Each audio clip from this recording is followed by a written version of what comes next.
모든 교회들이 오늘 예수님이 십자가에 죽으시고 3일 만에 부활하신 그 부활의 축복을 기념하며 기뻐하며 예배드리는 부활주일입니다.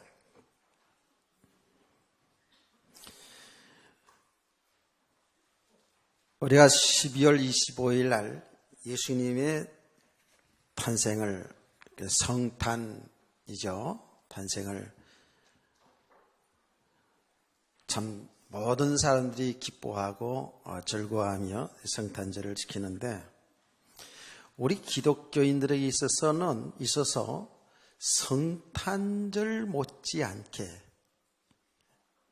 제가 표현이 이렇습니다만은 성탄들도 마찬가지지만 이 부활주일이 정말 우리 기독교인들에게는 참 기쁨이고 감격이고 참 소망인 줄로 믿습니다. 왜 그렇습니까? 예수의 죽으시고 부활은, 그 예수님의 부활이 뭐지요?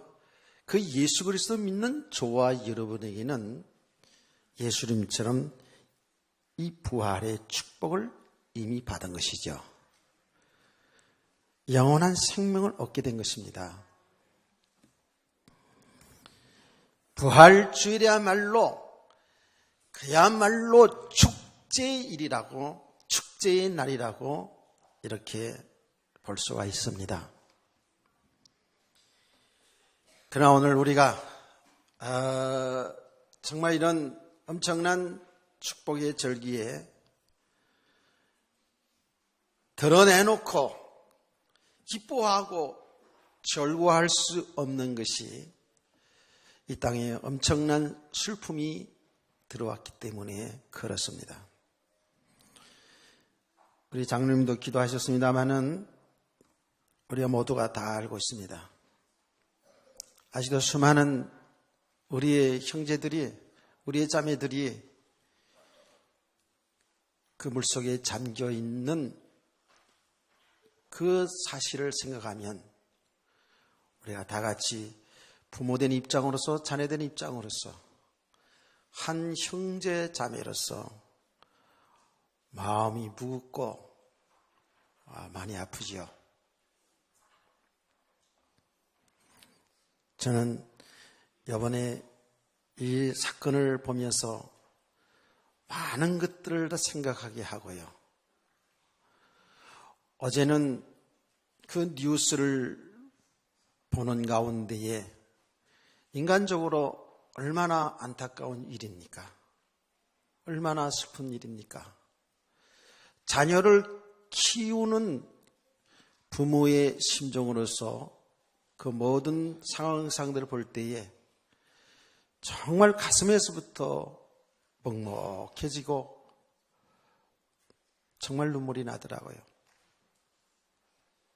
지금도 이 말을 하는 제 마음은 상당히 참 무겁고 힘듭니다. 그런 현장을 톡톡히 정말 생생하게 보면서 하나님께 저에게 주시는 큰 은혜는, 깨달음은, 그래요, 복음밖에 살 길이 없다라는 겁니다. 전 인류는, 이 대한민국은, 우리 성도들은 예수 그리스도만이 사는 길이라는 거예요. 이것이 얼마나 내 가슴 속에 오는지, 정말 눈물 속에서 다시 한번 복음 받고 믿음으로 사는 부활의 소망을 가지고 살아가는 내가 얼마나 하나님 앞에 감사하면서, 우리가 얼마나 감사하면서, 더 나아가서 복음 없이 이 땅에 살아가는 수많은 영혼들이 얼마나 가련하고 불쌍한 영혼들인지, 이런 것들이 가슴속으로 정말 메어져 왔습니다. 그래 상당히 마음적으로 무겁고 우울하고 좀 그렇죠. 여러분 다 그런 심정일 겁니다.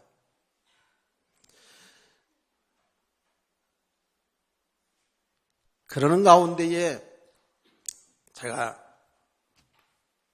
우리 교인은 아닙니다마는 누구를 통해서 이야기를 들었다 그러면서 전화가 왔습니다.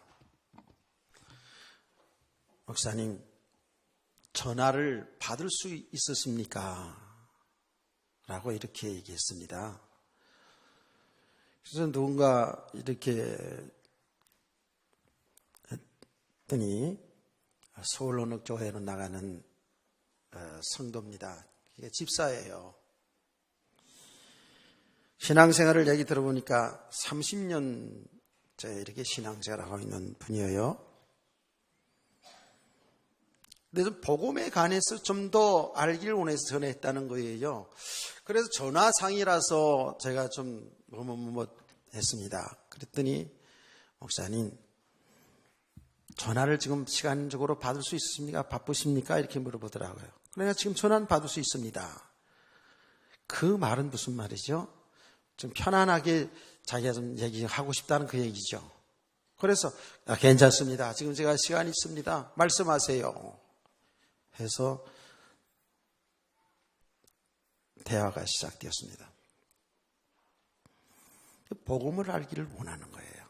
30년째 신앙생활 하시는 분인데, 그래서 편안한 게 복음을 전하기 시작했습니다. 창세기 1장 3장을 얘기하고 예수님이 그리스도인 것에 대하여 그 예수 믿는 자의 축복에 관하여 쭉 말씀을 전할 때에 이분은 계속 그 말씀 속에 은혜를 받는 것이 전화 속에서 느껴져 왔습니다.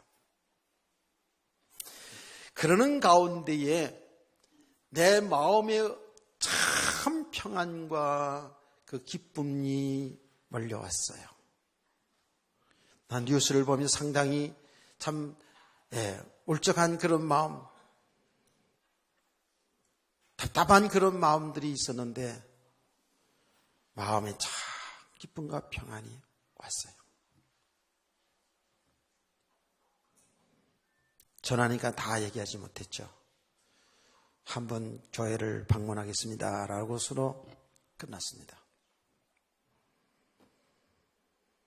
제가 그 전화를 끊고 나서 속에서 이 복음, 그야말로 예수 그리스도가 과연 누구길래 사람들이 이렇게 복음을 듣기를 원하고 사람들이 이렇게 갈급한 상태에 있는가? 나는 그분의 이야기를 잠깐 들으면서 알 수 있는 것이 있어요. 교회를 다니고 있지만 상당히 방황하고 있는 그 사람을 깨달을 수가 있었어요. 이렇게 복음을 전하는데 하나님이 그렇게 기뻐하시는구나. 성령의 가르침과 성령의 은혜 속에서 내 마음은 솔직히 상당히 답답하고 누가 말하고도 싶지 않았던 그런 이 마음이 있었거든요. 근데 이 복음을 전하기 시작하는데 내 마음이 참 평안과 기쁨과 내가 참 내 스스로가 소망이 생기고, 그래서 제가 전화 끊고 나서 그렇다. 세상의 모든 사람들이 어떤 사람은 좀 삶을 잘 살 수도 있겠죠. 어떤 사람들은 지금처럼 엄청난 슬픔과 고통 속에 도대체 이게 무슨 일입니까? 라고 애통해하는 이런 실제의 현장도 있지 않습니까? 이런 가운데에 하나님의 성령께서 제 마음에 가르치면 나는 저 현장을 똑똑히 보고 성도들에게 말하고 정말 예수 그리스도만이 사는 길인 것을, 영원한 생명인 것을 정확히 전하는 주의 종 되기를 원하는 그런 성령의 음성을 깨달을 수가 있었습니다.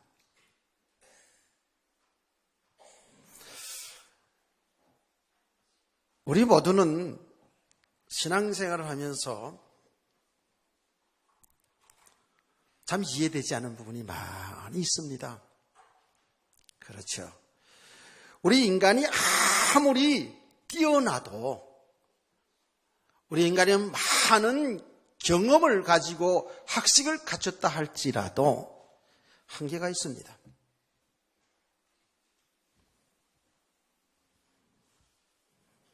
우리 인간이 한계가 있기 때문에 하나님은 요구합니다. 믿으라는 겁니다. 하나님을 믿으라는 겁니다. 하나님의 말씀을 믿으라는 겁니다. 물론 믿음도 하나님의 은혜로 되어지는 거지만 그래서 믿음이 필요한 거예요. 새벽에도 말씀을 전했습니다마는 예수님 당시에 예수님이 제자들과 성도들에게 죽으시고 부활될 것을 다시 살아날 것을 그들에게 가르쳤습니다. 그런데 한 사람도 예수님이 부활을 믿지 못했습니다. 그들은 하나님의 은혜로 성령의 감동으로 예수가 그리스도가 되시고 하나님의 아들 되심을 고백했지만 그가 죽었다가 다시 살아난다는 사실을 들었는데도 한 사람도 믿지 않았다는 겁니다.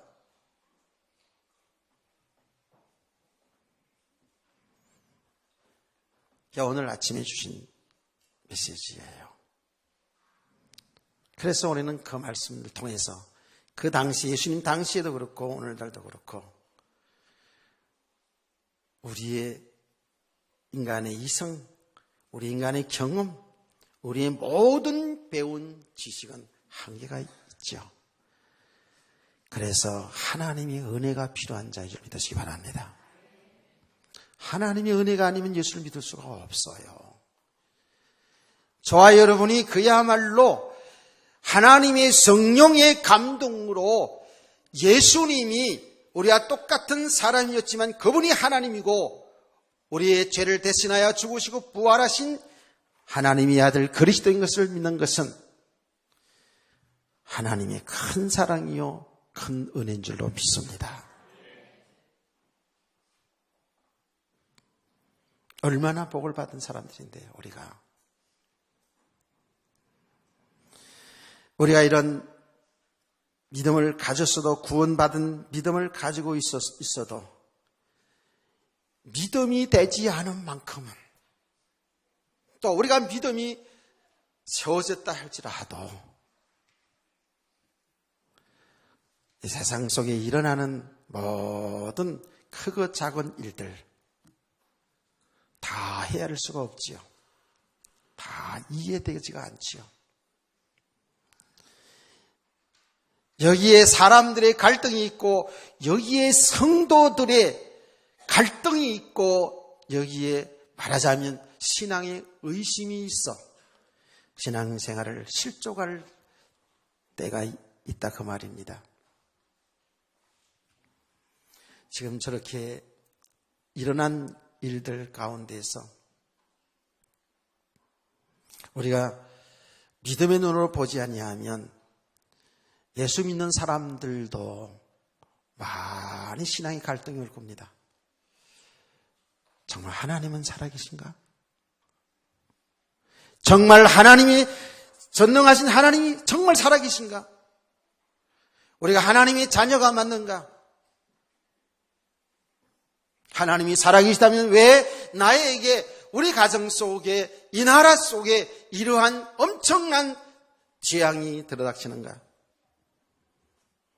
이렇게 의문을 갖게 되겠죠. 믿음이 없는 만큼은 믿음이 안 되는 만큼은 하나님의 그 하신 일을 알지 못하는 만큼은 그는 당연한 의심이고 질문이 될 수 있을 거예요. 그건 우리뿐만 아니라 성경에 나타난 믿음의 사람들이 그런 과정들을 다 거쳤습니다. 그런 질문을 다 했습니다.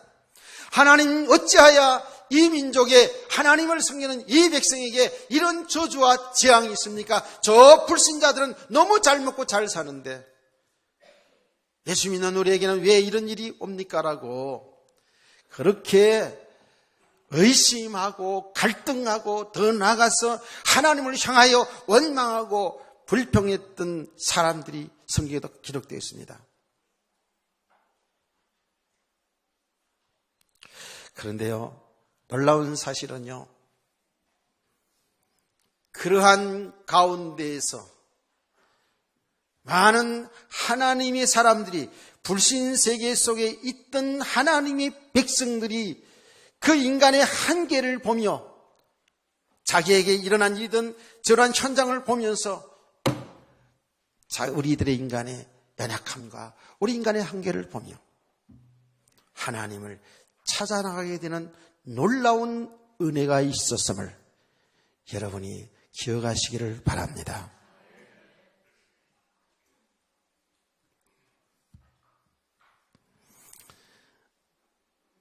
제가 일부 예배에서도 얘기했습니다마는 어떤 작가, 살아계신 분인데 여자 작가분입니다. 유명한 분이에요. 그분은 불신자였습니다. 그런데 그 가정에 저주와 그야말로 재앙이 들어닥치는 거예요. 도저히 이해가 안 되는 거예요. 나름대로 세상에서 정의롭게 살아왔다고 자부했다고 합니다. 남들에게 해를 끼치지 않고 그야말로 착하게 남들을 도우며 살아왔다고 생각했답니다. 그런데 재앙이 들어닥치는 거예요. 색대 같은 자식이 죽어가는 거예요. 그야말로 다 키운 그 괜찮은 자식이 죽어가는 거예요. 이런 삶의 고통 속에서 이분은 하나님을 향해서 부르짖습니다. 하나님 믿지 않는 사람이. 하나님, 당신이 정말 살아계십니까? 하늘 향해서 손가락질을 하면서 하나님 정말 당신이 살아있다면 당신이 심장을 찌르고 싶다고 이렇게 오열하며 울부짖으면서 하나님을 향해 원망했다는 겁니다. 아마 세상의 사람들이 그럴 수 있겠죠. 예수를 믿으면서도 하나님의 세계를, 이 믿음의 세계를 알지 못하면 그럴 수 있겠죠. 사람들이 참 이상하죠. 하나님 믿지 않다가도 무슨 일을 당할 때에 하나님을 향해서 욕을 합니다. 원망을 합니다. 인간이 잘못 살아놓고서도 하나님께 원망합니다. 하나님께 뭔가 전가시키기를 싶어하는 거예요.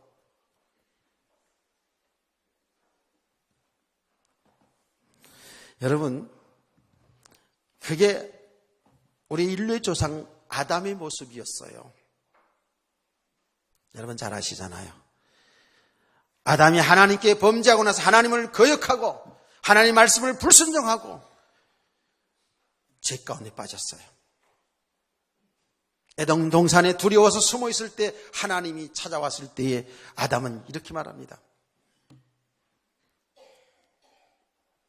저 여자 때문에 하나님이 창조한 하나님이 만들어 내 아내로 삼아주신 저 여자 때문에 내가 하나님을 거역했노라고 이렇게 변명합니다.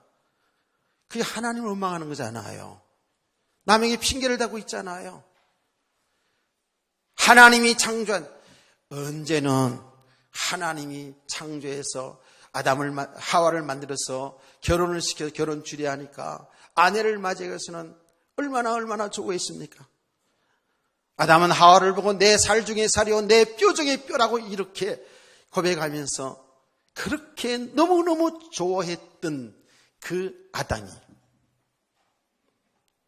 하나님이 지어줘 짝지어준 저 여자 때문에 내가 죄를 범했다고 이렇게 자기가 잘못해놓고 자기가 하나님을 거역해놓고 자기가 불순종해놓고는 하나님께 그 책임을 전가시키는 거예요. 하나님을 원망하고 하나님을 불평하는 거예요. 그게 우리의 조상입니다. 우리 인류의 대표이신 아담이에요. 그 죄 아래 태어난 사람들의 모습이 그래요.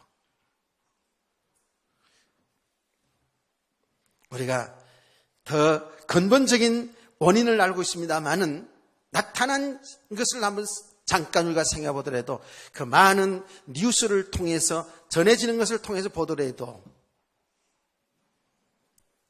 그 배가 항해하는 가운데에서 그야말로 제대로 했을까요? 왜 요만큼 실라는 것을 더 많이 실습니까? 한 1000톤 실어야 될 배에 1500톤 실는 것은 그게 불법이 아니겠어요? 그렇게 싣는 과정 속에서 얼마나 비리들이 있었겠습니까? 항해를 하는 과정 속에서도 정말 우린 다 알지 못하지만 바로 했을까요? 뭔가 하는 하나님의 섭리에 하나님의 이 땅에 주신 모든 하나님의 축복, 하나님의 그 질서 속에 이 땅이 이 세계가 움직이게 되어 있거든요. 그 하나님의 질서를 하나님의 순리를 거역하는 인간의 죄성을 우리는 그 나타난 속에서도 볼 수 있어야 되잖아요. 무슨 말인지 이해가 되시나요? 쉽게 말하겠습니다. 하나님은 남자와 여자를 창조하시고 남자와 여자와 결혼해서 살기로 하는데 왜 남자끼리 살기로 원합니까? 왜 여자끼리 살기로 원합니까? 성경은 말합니다. 하나님의 순리를 하나님의 진리를 거역하는 죄거든요. 이 모든 우주 만물을 하나님이 창조하시고 하나님의 그 질서, 하나님의 그 법칙, 하나님의 원리대로 살게 되어 있습니다. 그래서 불신자들도 하나님의 그 질서, 하나님의 원리를 깨면서 거역하며 살아가게 되면 반드시 문제가 오게 되어 있죠. 우리 성도들은 이걸 잘 알아야 됩니다. 우리 성도들이 믿음이라는 것이 무엇입니까? 하나님을 믿고 하나님의 주신 말씀을 따라 사는 것이 믿음입니다. 하나님의 창조의 원리에 하나님의 창조의 목적에 맞게 사는 것이 믿음이요 믿음 생활의 줄 믿으시기를 바랍니다. 여기에 거역할 때 우리 인간에겐 죄가 들어온 거예요. 여기 문제가 생기는 거거든요. 사람들이 스스로 잘못해놓고도 그것을 하나님께 향하여 원망하고 손가락질하는 이런 일들이 얼마나 많은지 모릅니다.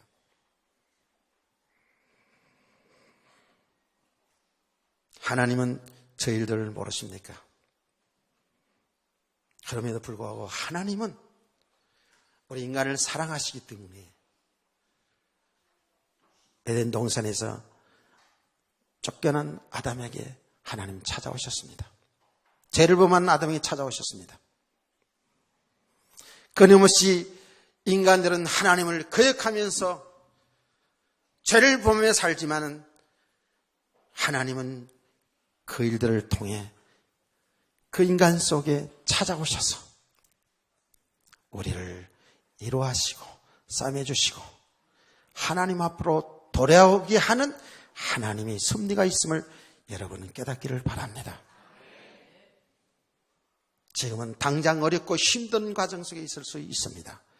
저는 분명한 것은 저것은 하나님이 다 알고 있습니다. 그야말로 우리는 알고 있습니다. 하나님이 허락하지 않으면 참새 한 마리도 떨어지지 않는다고 말씀하지 않았습니까? 그렇다면 저 어마어마한 일들이 하나님의 주권 속에 허락 속에 되어진 것인데 이거를 잘못 오해하면 안 됩니다.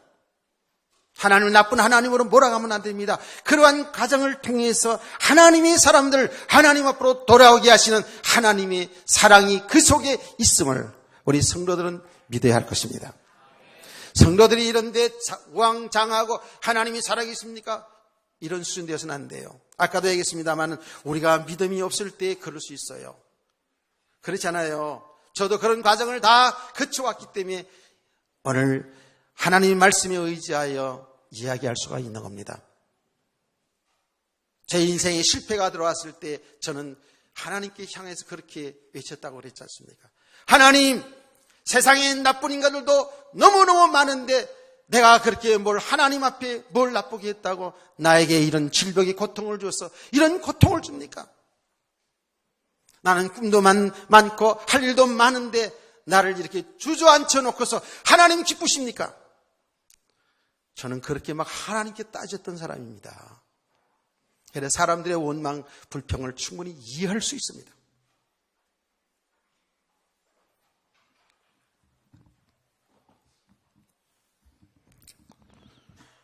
부활절날 좀 심각하죠, 그렇죠?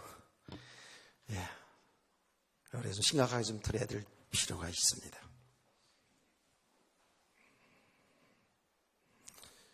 하나님의 심판.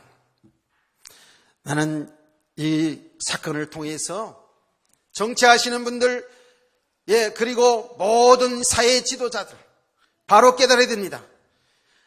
자기들이 뭔가 잘해가지고 자기들이 모여서 이렇게 저렇게 자기들이 머리 써서 뭘 내서 이 나라 이 민족이 잘 사는 것처럼 그렇게 자꾸 뭔가를 내세우는데 아니지 않습니까? 하나님이 하신 줄 믿으시기 바랍니다.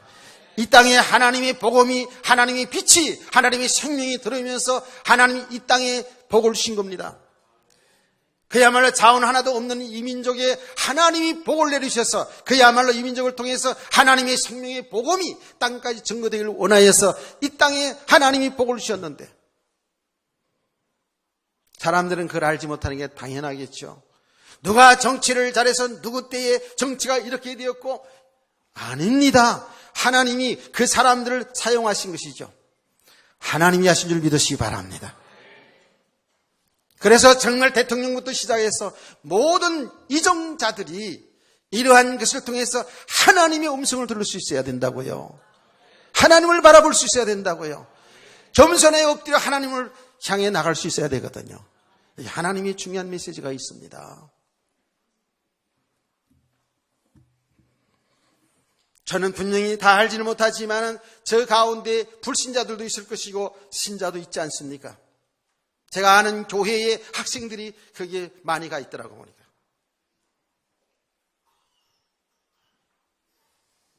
분명한 사실은 저 과정을 통해서 불신자들 가운데서도 하나님 앞에 돌아오는 사람들이 분명히 있습니다. 저는 목회를 이제 꽤 오랫동안 한 가운데 저런 일들을 많이 겪어왔잖아요.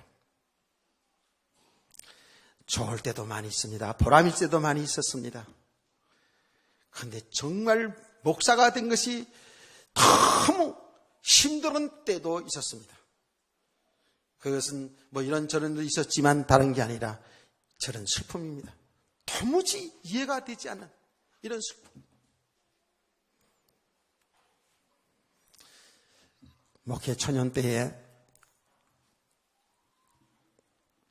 정말 이 영적인 눈으로 정말 모든 것을 다 제대로 볼 수 없는 그런 아직도 초년 목회 때에 지금도 믿음이 계속 세워가고 있지만 분명히 예수 믿으면 천국에 안 믿으면 지옥이라는 사실을 알고 이 복음의 내용을 어느 정도 알긴 알겠는데 도대체 내 생각으로 이해되지 않는 일들이 일어난다고요. 그래서 정말 그 슬픔 당하고 고통당하는 그 성도를 가서 위로해주고 싸매주고 이렇게 해야 되는데 내가 가기가 두려운 거예요. 가서 무슨 말을 내가 하나? 무슨 말을 할 수 있는가? 무슨 말로 위로가 될 수 있는가? 그 아픔, 그 성도의 가정의 아픔 때문에 정말 가슴을 치면서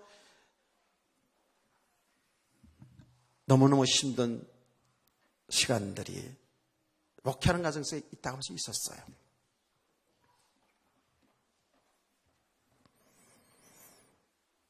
어떡합니까? 목사니까 가야 되잖아요. 어쨌든 가야 되잖아요. 내가 어떤 가정에는요, 제가 생각할 때 제 생각이었습니다. 야, 여기 갔다가는 자칫 잘못하면 저 가족들에게 맞을 수도 있다라고 생각이 들었었어요. 지금 생생히 기억합니다. 저희 교회에 나오는 어린 학생이, 주일학교 학생이 교회를 오다 큰 길에서 사고 났어요. 교회를 오다든지 가다든지 사고가 났어요. 죽었습니다. 얘기 들어보니까 그 엄마는 교회에 나오긴 나왔는데 그냥 좀 이렇게 겨우겨우 그냥 주일날 낮에 그냥 한번 잠깐 오는 시원찮은 믿음이었고, 그 아이는 아주 교회 잘 된 나이였어요. 예, 초등학생, 주일학교 학생인데. 그 아버지는 얘기 들어보니까 보통 술을 많이 잡수는 게 아니고, 술을 잡수면 막 동네를 휘젓는 사람, 이런 거예요. 그런데 그 집 아이가, 이 가서 무슨 말로 위로하나. 그래서 우리가 이 상가집 가면은 정말 이렇게 어려운 상을 당한 가정에는 가서 우리가 그래서 인사가 부읍니다. 인사할 말이 없어서 할 말이 없습니다. 이거 말밖에 없잖아요. 예. 이번에 국무총리도 얘기했대요. 진짜 할 말이 없다고. 정말 그때야 내가 어쩌다가 목사가 됐는가? 내가 됐나? 하나님 시켜준 거지. 하나님 정말 목사 했으면 제대로 모든 게 좀 잘 되게 해주면 안 좋겠습니까?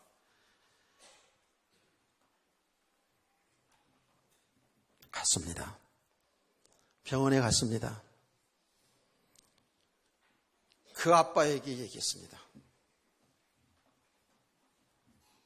복음을 얘기했습니다. 아이가 예수님 믿기 때문에 정말 지금은 힘들고 고통당하지만 저희는 하나님 나라 품에 안겼고 부활하신 그날에, 주님이 자리마시 부활한 그날에 우리가 그 아이를 그때 만날 수 있습니다. 아멘. 그 아기 아빠를 향해서 정말 저 아이의 슬픔당 알지만 이제 예수님을 믿어야 됩니다. 저 위로할 말이 어디 있습니까? 복음을 얘기했죠. 나는 그때에 왜 우리 아이가 교회 나가다, 그렇다면 교회 나가다 그런 사고를 당합니까? 그러고 호통을 치면서 뭐라고 대들 줄 알았는데 순한 양처럼 그 복음을 듣고 예수 믿기로 저한테 얘기를 했단 말이에요. 그 이후에 그들이 저 부평 쪽으로 이사를 가서 교회를 다 잘 나간다는 소식을 들었을 때 하나님이 하신 일을 저는 생각하고 기뻐했습니다. 도대체 우리의 생각이 이해되지 않는 부분도 많이 있습니다. 그 어린아이들이 뭔 죄가 있다고. 세상에 악한 사람이 얼마나 많은데 그 어린아이들이 뭐가 죄가 있다고 저렇게 죽어야 되나 하고 우리의 의문을 가져볼 수 있겠잖아요.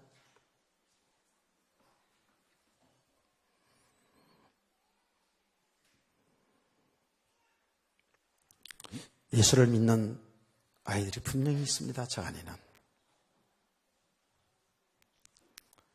제가 조금 전에 얘기했습니다만 제가 아는 교회의 학생들이 그 학교 나가서 학교에 수학여행 가는 가운데 교회 아이들이 있더라고요. 그 아이들이 믿음이 있는지 없는지는 잘 몰라요. 교회를 다녔으니까. 우리 아이들이 믿음이 있는지 없는지 저도 잘 몰라요. 그러나 이 시간에 나와서 앉았다면 예수를 믿지 않을까 생각을 하지요. 자, 예수를 믿는 믿음의 사람들, 믿음의 가정들에 있어서 이런 슬픔과 고통이 없습니까? 있잖아요. 성경은 얘기합니다. 이렇게 얘기합니다. 그러므로 너희가 이제 여러 가지 시험으로 말미암아 잠깐 근심하게 되지 않을 수 없으나 오히려 크게 기뻐하는도다. 너희 믿음의 확실함은 불로 연단하여도 없을 금보다 더 귀하여 예수 그리스도께서 나타나실 때의 칭찬과 영광과 존귀를 얻게 할 것이니라. 아멘.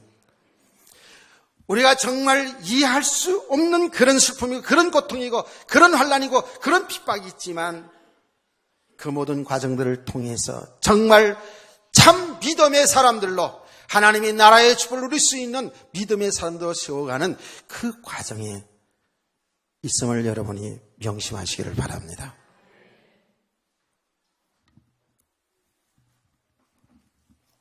여러분, 오늘 이 말씀들을 통해서, 이런 현장을 통해서 분명히 알아야 합니다. 뭘 알아야 됩니까? 이 세상은 하나님 거역하고 하나님 믿지 않고 출발된 창세기 3장 이후에 이 세상은 결국은 저주 아래 있습니다. 그래서 인간의 이 고통, 인간의 이러한 재앙, 이러한 죽음이 오는 그 근본 원인은 어디 있냐면 하나님 떠나면서부터, 하나님 믿지 않은 데서부터 이러한 고통이 들어온 것이에요. 그래서 하나님은 근본적으로 우리 온 인류가 사는 길을 우리에게 주셨으니 그 길은 예수 그리스도입니다. 아멘. 예수 그리스도만이 사는 길이에요.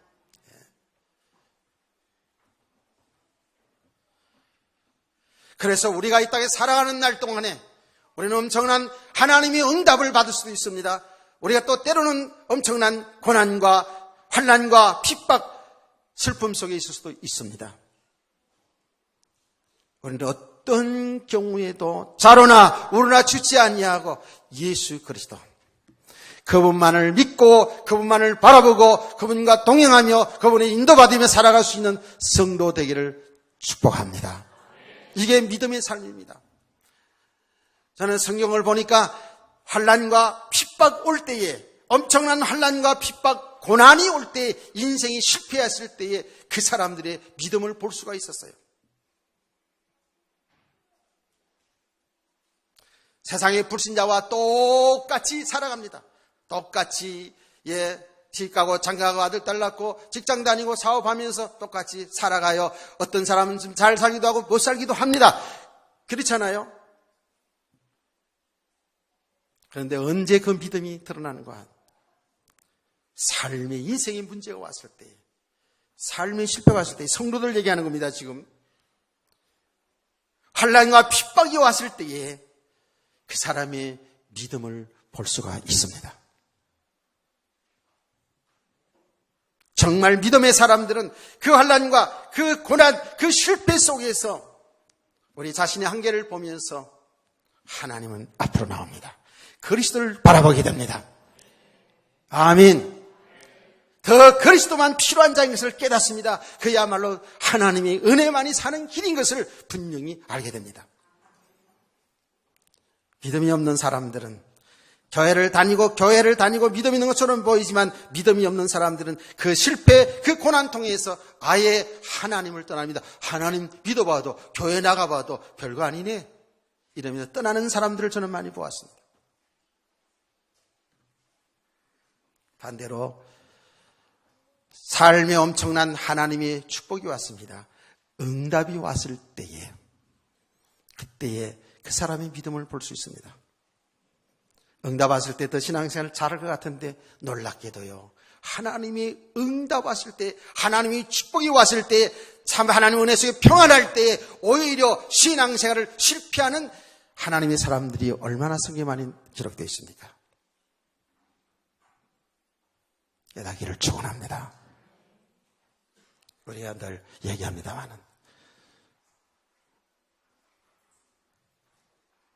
다윗이 평안할 때, 자기가 이제는 뭔가 다 이루었다라고 생각할 때에 그는 실패했습니다. 실수했습니다.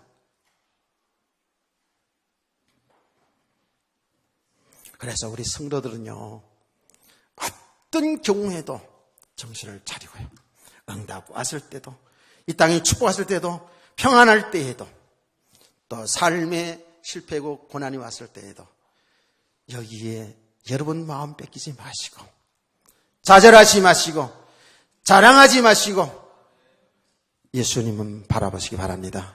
예수님 믿으시기 바랍니다. 그분이 인도받는 삶이 살아가야 돼요. 왜 그렇습니까? 예수 그리스도만이 우리의 소망이기 때문에 그렇습니다.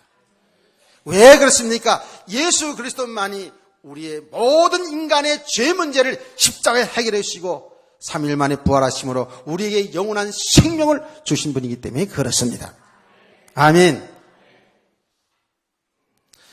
제가 어제 조금 전에 제가 서론에 좀 그런 말씀하지 않았습니까? 제가 어제 정말 그리스도를 깊이 생각하고 또 묵상하며 하나님 말씀 묵상하면서 하나님은 저에게 성령께서 저에게 가르치시는 것은 너는 이 땅에 살아가는 날 동안 이 하나님 복음 전하는데 너의 삶과 모든 사역은 그리스도만 존귀하게 하고 그리스도만 높이는 삶, 그리스도만 전하는 삶, 그리스도를 나타내는 삶을 살고 성도들에게 그 그리스도 복음을 전하기를 원하였어요.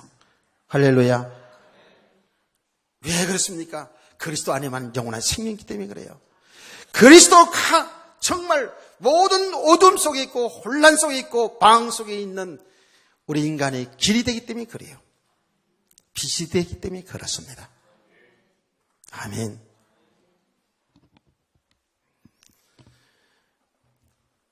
오늘 우리가 이 무거움 속에서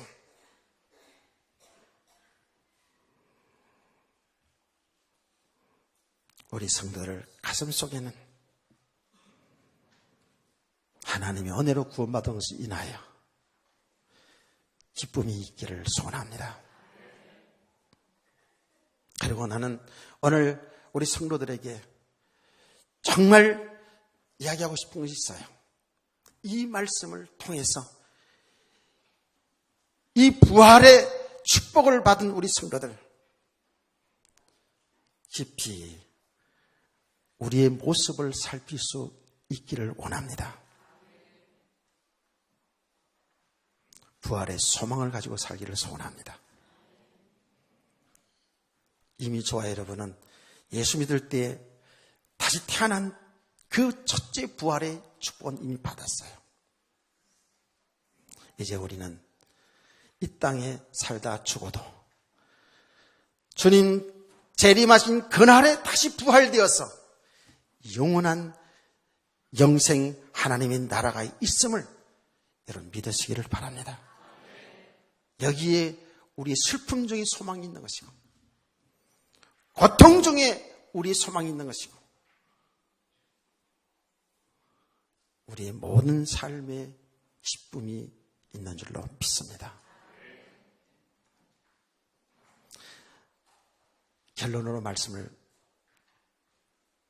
드리고 말씀을 마치겠습니다.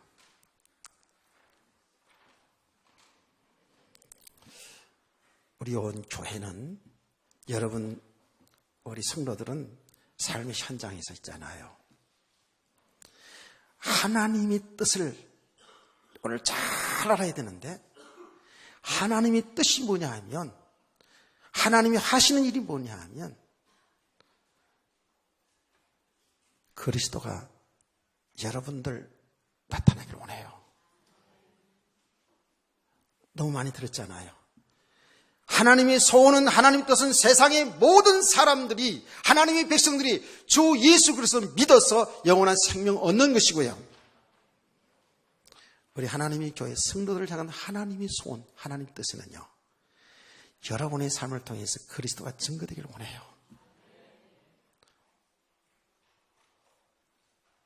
전도되시기를 원한다고요. 선교하기를 원한다니까요. 아멘.